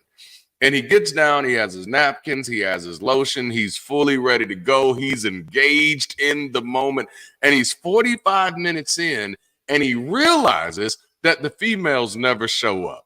And so this whole 45 minutes, he's just been watching these two guys go at it, and he is 100% traumatized. Now, I use that to say, that was me. I showed up with the lotion, with the napkins, ready to go. God, I am here. If you can use anything, God, you can use me. And 2 years in, two decades in, God never showed up. Never. He never showed up. Never. I was ready. I was engaged. I was excited. I was invested in this moment and making this moment mean something. And he never showed up. So all I got was something that I didn't ask for. And I was traumatized by that shit. Just like Scotty in Euro Trip. Here's the reality. The Bishop Jakes, the Creflo Dollars, the Kenneth Copelands, the Jesse Duplanises, all the names people know. Those are outliers. Those are outliers. They're 1 in a million out of. The majority of pastors are you and I. Our stories are the average story of every pastor. Come on now. Our church size is the average church size of every church. We have the real stories. We are the real that's going on. Yep. Now the like you said, the platforms, right? These people have been platformed, the Jakes and the Hens and all these people, they have the platform. So it gives the impression that that's what it is for us all, but it's not. You and I are the face of what the Black church is really like, and Hispanic church is really like, and the every facet of these communities. We are the face of what church is really like for most pastors. We are. Yes, sir. Our stories. Yes, and sir. It's undeniable. I've seen it my entire life. Pastors like me with my same story. And what messes me up in my mind is, Kyle, why did you take the evidence that was given to you before you got into this shit and use that? You saw the evidence right in front of you all your life. Like, what made you think you were going to be different? Oh my goodness. Well, Kyle, we've got our next caller in here. So this thing is live and in check. And so I'm adding in Trey, who is from Louisiana. And Trey's question is, why are so many gospel songs, very romantic or sensual? So Trey, before we jump in and provide our responses, will you give us this in your own question, in your own words? Tell us what you're looking for here. Yes. Thank you guys for having me again, and I hope you guys are having a great day. Absolutely. Thank you. Thank you. And yeah, basically, very just why are I'll put it like why is this just so easy for a lot of gospel songs for you to replace like Jesus or God? Why is it so easy for you to just like take out Jesus's name and put in like your man's name, your wife's name, or whatever, and it literally works out the same, if not more weird, because Mm. it's like it's been a while. I haven't been in church in a long time, so I can't name a lot of songs off the top of my head. But the biggest one I could think of off the top of my head is that song "Closer to You" by BB and CC Winans. That Ooh. song, when I first heard it, like just off the rip, I'm like, oh, this is a great little like anniversary R&B Like a song. little Like, wedding song, yeah. right, right, and that's like just plain like off first hearing. I was like, wow, this is cute. And then I Man, was like, oh, they're singing about Jesus. Oh, they brother and sister. The hell? Oh my gosh. So it's kind of very. I just always wondered, just like, and which is also too because they're very, very in real life. We're very, very um. Now I don't want to say aromantic, but we're very like amoral when it comes to like actual like sexual sensuality and hmm romanticism in real life. So it's kind of weird how all of that transpires into these songs. That is one hell of a good question. All right, Kyle, do you have any immediate thoughts on this one? Just really one small one. It's Okay. because it's all emotional. It's all tied to Mm. emotions. Yeah, It's all yeah. tied to emotions, no matter what genre it's in. It's all tied to emotions. They want to make a heart connection. Yes. So, in religion, Christianity specifically, it doesn't work without emotions. It hmm can't sustain people without emotions. Yeah. That's why when you come to church, they start you off with the music. That's Man, why the altar calls are slow and and and quiet and everyone close your eyes and God typically in is in that this minor place. key. Yes. Right. So because they need to tie into your emotions, because if they can't hmm tie into this is for anything. If they can't reach you emotionally, then they can't sell you what their Yeah, product is. So Christian music is no different. It man. knows this, so it needs to make it something that connects to your emotions. Wow. And like I do want to add to that because I remember much of the propaganda around the Bible and in Protestant Christian circles being that this is a love letter, you Hmm. know, and Yeah. then even some of the language that God would use, which he sounds like an abusive husband, but that Right. God would use towards the children of Israel in the Old Testament is I'm your husband and you're my wife. And even though you are a whore and you like horses and shit like that. But then in the New Testament, it's this idea of being the bride of Christ. And so I Right. do remember, like, because I was a worshiper. So I was a worship leader for a major part of my life. And we'd sing songs like Jesus, Lover of My Soul. Hmm. I think, damn, TD Jakes did a whole Sacred Love Songs Yeah. album Hmm. leaning Yeah. into this idea. Hmm. Yeah. But it did end up being something that I found was a very interesting phenomenon. And it became problematic, right? Let's talk about how this shit became problematic. Because then this either created threesomes in relationships, because now you have people who can't really be in love with each other without loving Jesus. And now they got a whole soundtrack to love Jesus by and don't have an approved soundtrack to love each other by, which I think is what TD Jakes was trying to fix. I don't know. But then even beyond that, it's just yikes. They have to, you end up with this situation where you have a lot of single folk in the church who in their mind Jesus is their man. Yeah. Did you see that a lot, Kyle? Did you see a Oh lot yeah. of people like Yeah. there was a whole movement at one time where people were going out on a date with Jesus. They were like they'd have date night with Jesus. Did you Yeah. see any of that? I didn't see that, but I definitely know a lot of the, God is my man, Jesus is my husband kind of hmm stuff. And, Jesus is all I need, those kind of things. I saw that a lot. And, there was at least 5 women in my church that sat under that model of thinking and belief. Wow. Their husbands, they had either divorced or Their husbands had died, and they had become completely content with Jesus. And I think about that, and I think what a horrible way to Oh, live. yeah. You know, Yep. um, and I know one person personally, and I won't say who it is, but this person is, and her husband died in 2005, and so now we're almost 20 years. Wow. And this Yeah. person has never kissed another man, touched another man, held another man, been on a date with another man, or anything of the kind. Wow. But will wear Jesus t-shirts and Jesus hats and Jesus paraphernalia almost 7 days a week. Wow.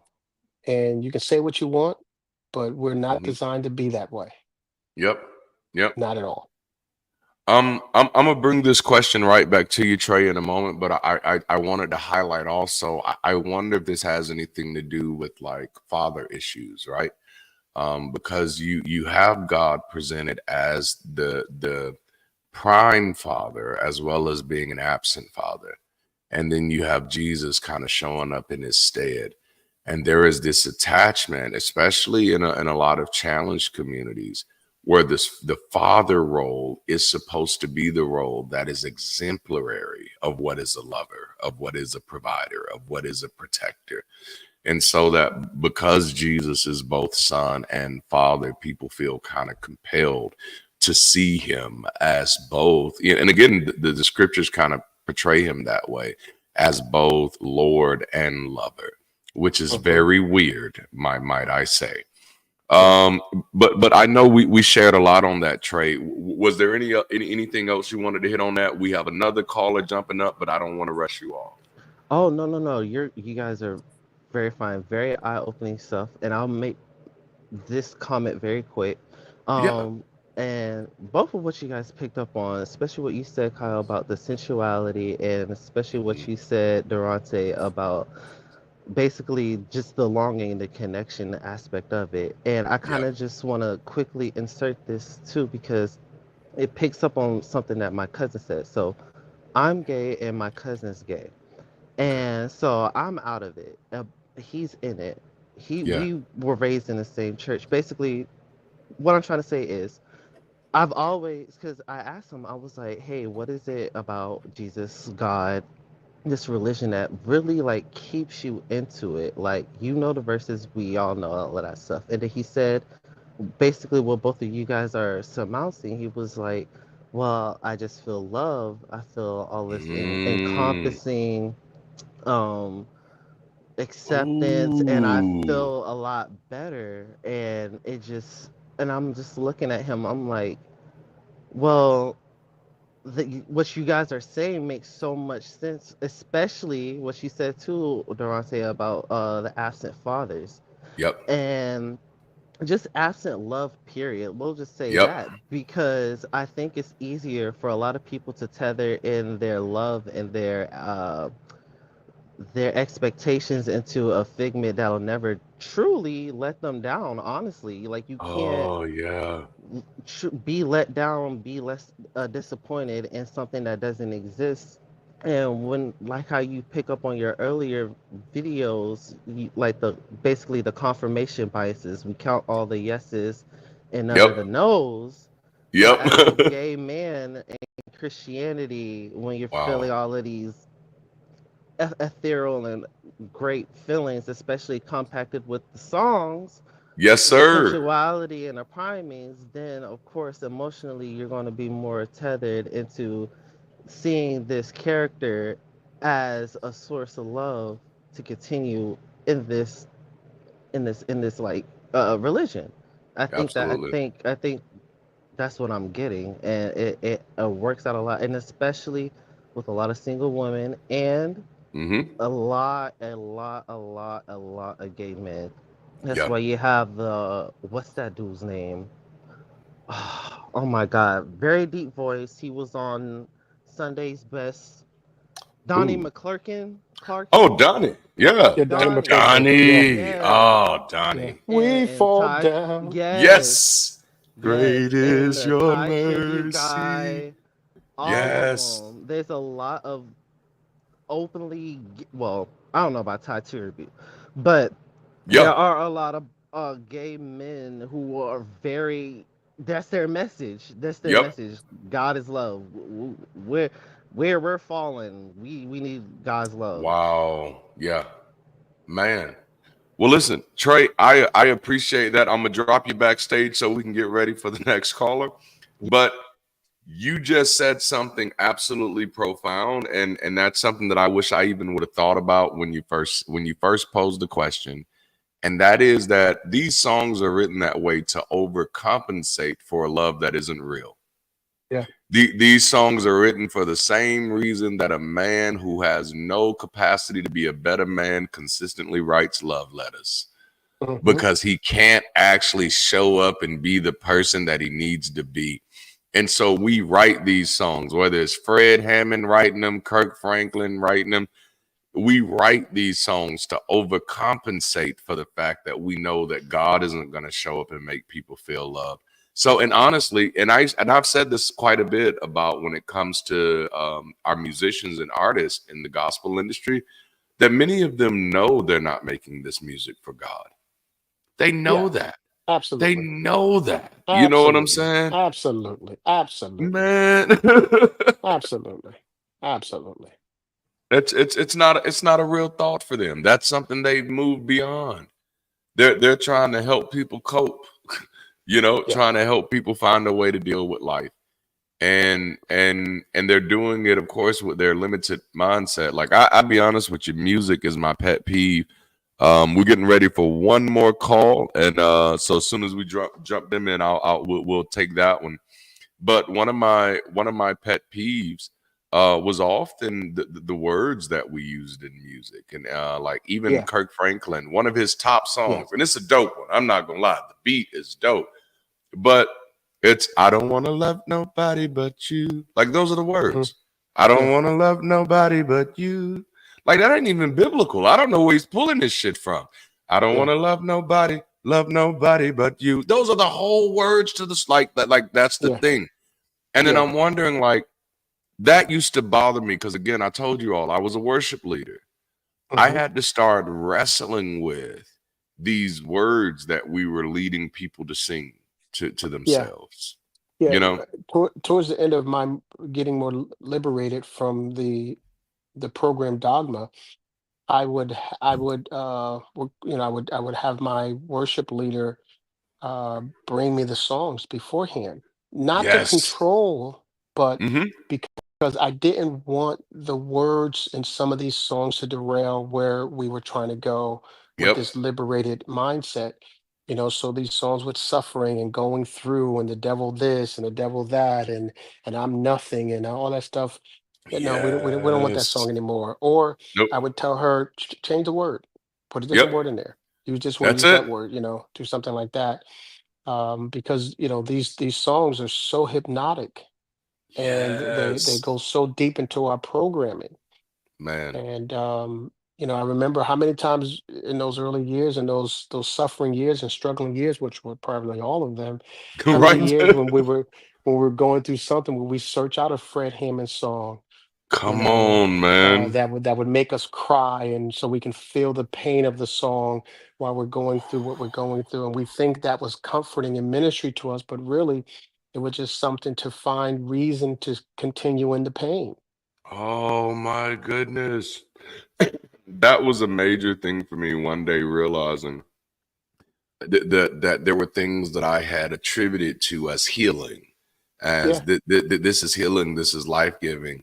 That was Mhm. really just trauma bonding. Yeah. This was, Yeah, I trauma go bonding, to this exactly. song because this Hmm. song helps me bond with the trauma and cry through it and feel okay staying right here in Right. this same fucking trauma bond. Yeah. Because I like the statement that used to always be in my mind was, nevertheless, not my will be done, Right. but Right. your will be done. And like Right. so many of those songs would take me there. It's Yeah. like these songs were almost created to keep you in an abusive relationship, Yeah. to Yeah. make you feel like this abuse is actually romantic and has a Yeah. purpose. How powerful, how popular, how many times did we sing Donnie McClurkin's Stand? You know, Oh my and goodness. everyone who remade it, any rendition of it, I had every single time every rendition of it, whoever sung it, I had it Yes, somewhere sir. recorded, somewhere saved. And how many times did we go to that when we felt like giving up, we felt like quitting, and we would go to that song and play it over and over and over again and convince ourselves to stand no Man, matter what, even though we had no reason to stand. We would convince none, ourselves to stand bruh. because the song said so. And we just, again, the trauma bonding. Trauma bonding. And that was a hard thing for me to realize, or just really to come to terms with, that much of my relationship with religion was a trauma bond. That Yeah. much of my relationship with Jesus and God, these characters, was a trauma bond. That I came to Jesus as a shortcut of dealing with trauma, as Yeah. in because I had already been convinced that there was nothing in this natural world Hmm. that could deal or manage or soothe my trauma. And Yeah. so I spent years just like in one trauma bond after another. And that's how the most insidious type of pastors out there, that's the shit they know. They Oh, know yeah. that many of those believers out there who are following them are chasing these traumatic circles. This is why these preachers are always preaching about your next life, your Right. your next level, this, Hmm. because it's Hmm. all focused on the fact that you're going through fucking hell right now, Yeah. and they want to attach to that as much as they Yeah. can. And Yeah. that's a scary thing, man. It's Yeah. a scary thing. It is. God sees what you're going to, and God is about to. Right. Oh man, to this day, I wanna snatch that out of everyone's mouth. You know. Yes. Mm. Well, it became a thing to me that I no longer need God to do anything. Like there used Right. to be this saying that I can do all things through Christ which strengthens And me, that was right? my favorite scripture. You mentioned yours Man, earlier. That was mine, yes, Philippians 4:13. That was mine. That was man. mine. You know what I finally realized? I don't want to do all things. So therefore, I No. don't need Christ. I just want to do the things that I want to do. And for Yeah. those things, I got me. I can do Right. all things that I want to do. Like, period. No Christ needed. Like, if I need to call on a guy who died like the most gruesome way and couldn't protect himself, there is no modern day superhero story where Jesus will actually be the superhero. You know what I'm saying? That's not how that works. This is not the same thing as Tony Stark sacrificing himself to bring half of the population back. Nobody came back when Jesus snapped himself crucified. That shit didn't happen like that, all right? Everybody stayed dead. Jesus did this, and guess what? We are still not saved. We are waiting for round two. That's an incomplete work, all right? Like this, he lost. He lost. Let me see. Okay, good. I was just about to say, like, because we are right at 2 hours, and I like to be honorable of our time as much as possible. And I'm gonna be frank with y'all. I ain't ate today. I've eaten 2 pieces Me. of Yeah. sandwich meat. That's all Yeah. I've Yeah. eaten, and that was I'm right with you on before, that. right, bro? Like I'm Yeah. hungry, Yeah. Yeah. I'm but hungry. like tonight. Tonight we've actually crossed over 50 people tonight, and that's a major milestone. We had some incredible calls tonight. Kyle, as per usual, before I drop you back, oh dang it, we got a super chat. I gotta hit it, and I don't say dang Nice. it in a bad way. I'm happy to hit this. Thanks for having me. Loved our convo. Oh, that was you. Awesome. Oh yeah, We Trey. might Yeah. have to be tug one out before entering the church doors. How they play these games. Boy, you ain't never lied. Thank you so much for your support, man. I value you, and every time I love him because I always see him in the comments and I always respond every chance I get. Just much love. Kyle, before we drop out, I'm going to drop off the screen a little bit just to let you share, man. Tell the people where they can find you and if you have any closing thoughts on your mind to share. Facebook, Twitter, Instagram. That's where you'll find me mostly. And as always, my only closing thought I want to share with you is just to believe in yourself and trust yourself. And you are good and you are worth the investment that you're willing to put into yourself. If you've placed some time and energy in Jesus or God or Christianity, let that be what it was. And I Yeah. challenge you to take that back to yourself and then do that for a while and compare the data. Compare the data of when you did it for God and Jesus, and when you did it for yourself, and just compare the two sets of data, how your life was then and how your life is now. And I guarantee you, you'll find your life is far better when you invest in yourself and put that confidence back in you and that energy back in yourself. So I encourage you to do that. Man, Kyle, that is so good. Thank you for those last words. And that's real beautiful, man. Like really pushing people to invest in themselves. I'm gonna drop you off in the back screen while I do my little last few words here. And like I hope y'all have enjoyed this. I'm gonna move my camera around a little bit. Let's see here. But tonight was absolutely amazing. I'm so glad that you all could make it and be a part of the conversation. Look at me just moving all around, all crazy. But so glad that y'all could be a part of the conversation. We're gonna do this again next month, same time. What Kyle just said, I do want to echo it, and I want to tie it back into the theme. What do I believe in now? I believe in you. That's it. If you listen to the intro song for most of my live shows, what you will find is that the words there, it says, I can do anything. Fuck your opinions and energy. I finally got the epiphany. You know, my biggest hindrance was God can't do nothing but fail. Greater is me. I never needed your deities. All of this human capacity, when it gets rough, I can pick myself up and prevail. That's what I believe. I believe that you have all of the human capacity you need to make a difference in your life. And not only to make a difference in your life, but to make a difference in your world. And I do believe that religion, Christianity, and figures like Jesus and Yahweh have been some of the greatest obstructions and distractions to human greatness on this planet. And so that's the reason why we constantly push content like this, because we want people feel comfortable being themselves without feeling like they have to tie that into somebody else's definition of what good or acceptable is. Please just be you. I believe in you being you because I need it. It's the only way I can learn about the world that I live in. We all are somewhat doomed to vicariously living through each other, to learning about this vast, great world through the lens of others, through the experience of others. And that's literally what I believe in now. I no longer believe in perfection. I no longer believe in any form of predestination. I believe that life is happening and we're obligated to learn as we're going. And that's really the best that I can do. So now I do want to holler at everybody. Thank you all so much for being here, man. This has been an amazing evening. I can't believe I got to go back to work tomorrow. And so as per usual, first Mondays I don't record content, so, or at least I try not to. So if you're expecting content from me tomorrow, push pause, come back and watch this, because I try to take a break on those first Mondays. Y'all give me grace there.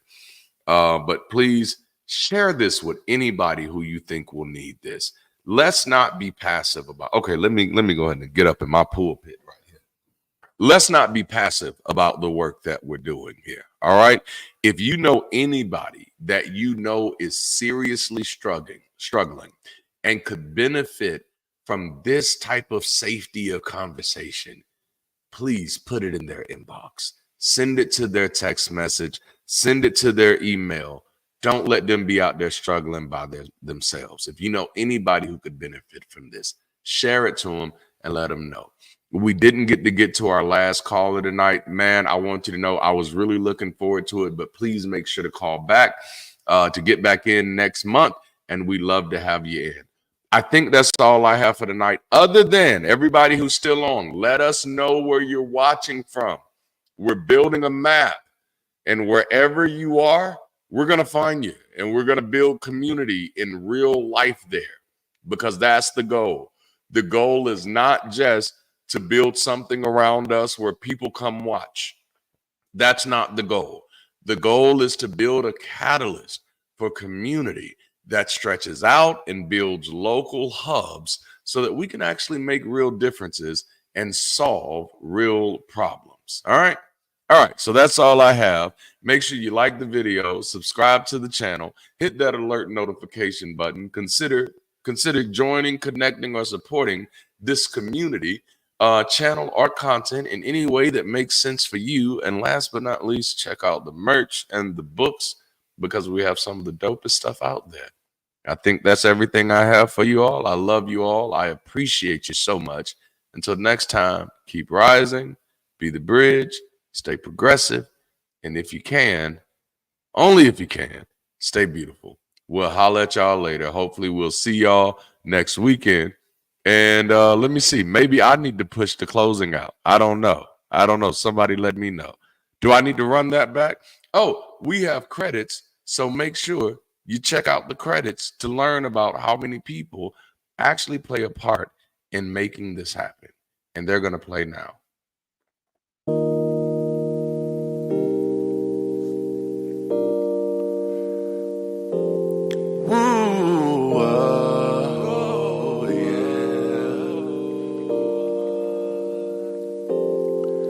I was living my life in the servitude of misunderstandings of people I loved. Giving it all, it was never enough. Because of the fall, I could never get up. I moved on from their misunderstandings. I am no longer standing under them. I was drowning, now I swim, 'cause I found the strength within. I don't need your absent friend.